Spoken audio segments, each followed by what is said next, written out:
Fala, fera! Tô de volta mais uma vez, sempre ligado e conectado com o nosso Goiás, com o nosso Verdão. Mais informações do Verdão nessa sexta-feira. Como sempre, os abraços antes nos VTs para os nossos internautas, nossos amigos. Saudações esmeraldinas ao competente Igor Bernardes, que dá um show lá trabalhando no esmeraldino.com. Textos maravilhosos, trabalho impecável do esmeraldino.com, do grande Cadu, também com esse cara nota 1000 que é o Igor Bernardes, uma revelação, uma realidade na comunicação esportiva goiana, esse garoto Igor Bernardes com Cadu, né, dando um show lá no fantástico esmeraldino.com. Eu acesso sempre, gosto muito do trabalho deles, né? Um abração também ao Danilo Pereira Martins, lá de Senador Canedo, ao José Cláudio Melo, ao Juscelino Félix, saudações esmeraldinas, ao Dan Rodrigues, ao Josimar Jesus, ao Robson Carvalho e na telinha para encerrar essa sessão de abraços, o comentário dele, Heraldo Carlos, falando aí do filho do ex-jogador Matinha do Goiás, que é o Natan. Elogiando o Natan, que é uma cria da base alviverde, é volante de ofício, também joga de zagueiro. Não só o Heraldo, viu? Outros internautas pedindo aí uma chance ou chances para o técnico Zé Ricardo, para o garoto Natan. Né? Então existe esse sentimento entre alguns torcedores do Goiás pedindo aí chances para o Natan na sequência da temporada com o técnico Zé Ricardo. Pessoal, hoje jogo do Campeonato Goiano Sub-20 lá no CT, o Goiás realizou seu terceiro jogo e goleou o Guanabara City 5-1. 5-1, Goiás goleou, o Goiás foi a 7 pontos no campeonato, em 3 jogos 7 pontos, marcaram os gols do Goiás, 2 gols do Alejandro, né, 1 gol do Vitor Hugo e 2 do artilheiro Willy. 2 do Willy, o Goiás que volta a atuar pelo Goianão Sub-20, na próxima sexta-feira, jogo novamente no CT, duelo contra o Royal de Lusiânia. E amanhã, o Goiás Sub-17 vai realizar o seu terceiro jogo no Campeonato Goiano Sub-17, à tarde CT, 3h30, duelo de amanhã do Sub-17 é contra o São Luís.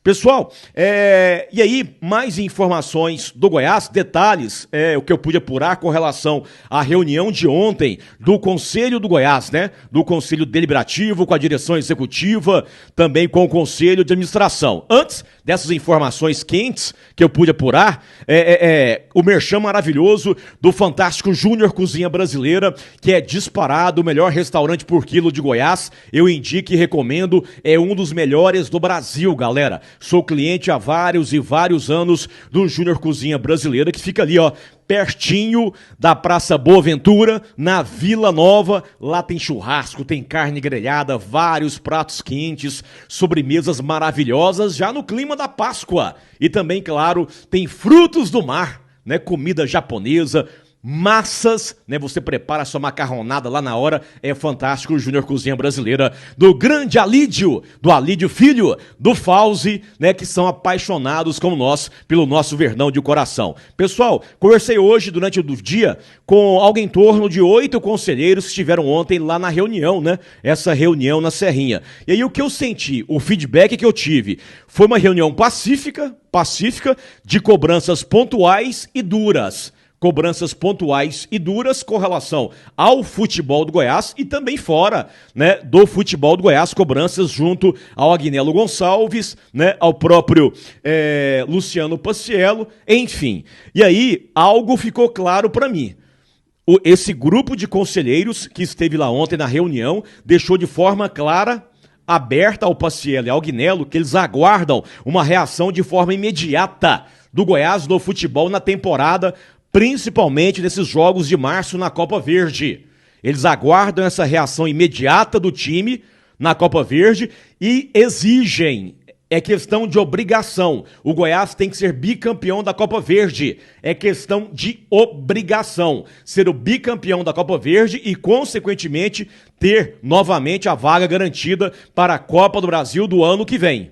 Para a disputa da Copa do Brasil do ano que vem, isso é questão de obrigação na visão dos conselheiros que estiveram ontem lá nessa reunião na Serrinha. Repito, Copa Verde, pelo que eu pude apurar hoje, é questão de obrigação na visão desses conselheiros, e isso foi repassado para o Agnello Gonçalves e para o Luciano Panciello. E aí, só para encerrar, o Agnello ontem, nesse bate-papo com os conselheiros, a informação que eu tive, ele confirmou a informação que eu trouxe aqui no Fala Fera sobre a negociação do Goiás com o Tadeu, o tema prorrogação de contrato com o goleiro do Goiás até o ano de 2028. Então, o Agnello confirmou essa informação minha ontem lá na reunião junto com os conselheiros. Para encerrar esse VT do Fala Fera, eu vou trazer uma resposta da coletiva de hoje, do técnico Zé Ricardo, ele pedindo união entre todos os setores do Goiás. Zé Ricardo, aqui no Fala Fera. Pedindo toda permissão ao Goiás Esporte Clube, com um exemplo. Eu chego ao Vasco 22 para fazer um trabalho muito parecido no que diz respeito à reformulação, como está sendo feito aqui no clube. Todos os clubes têm a sua parte política, isso faz parte, principalmente dos clubes associativos, agora alguns com a intervém das SAFs um pouco menos, mas a gente entende que faz parte do tamanho de cada clube, né? Clubes centenários, clubes grandes, quase 100 anos de idade, no caso do Goiás, também tem essa parte política. E eu quero usar o exemplo do Vasco porque no ano anterior, em 2021, o Vasco passou 38 rodadas da Série B e não figurou em nenhuma delas no G4. Então eu recebo uma herança muito grande, pesada, e eu vejo uma transformação onde a nossa equipe tivemos muitas dificuldades para montar o nosso elenco.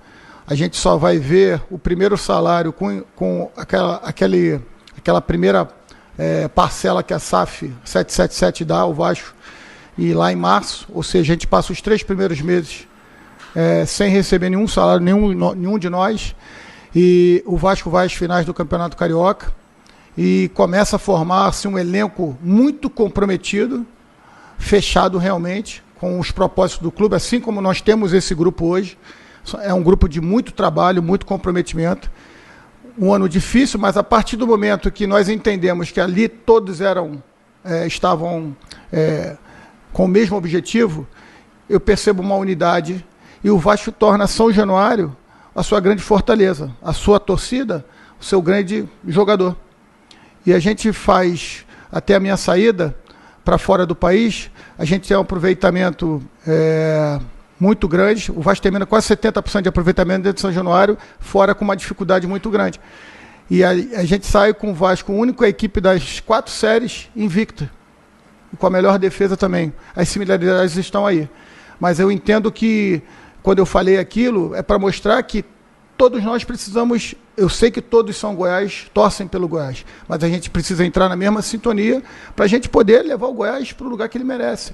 Então, assim, quando eu falo que parece que eu torço mais do que muita gente que está ali, é nesse sentido que eu quero dizer. E eu estou vivendo o Goiás 24 horas por dia, e não vou deixar de fazer isso até onde o dia que a gente estiver aqui, até o último dia. Meu contrato é até o final do ano, se Deus me permitir estar aqui até o final do ano, eu vou fazer isso, porque esse é o meu papel, é isso que eu acho que a gente precisa, porque no fundo, com oposição A ou oposição B, o objetivo de todos que estão aqui, que estão ali atrás do alambrado, é exatamente o mesmo.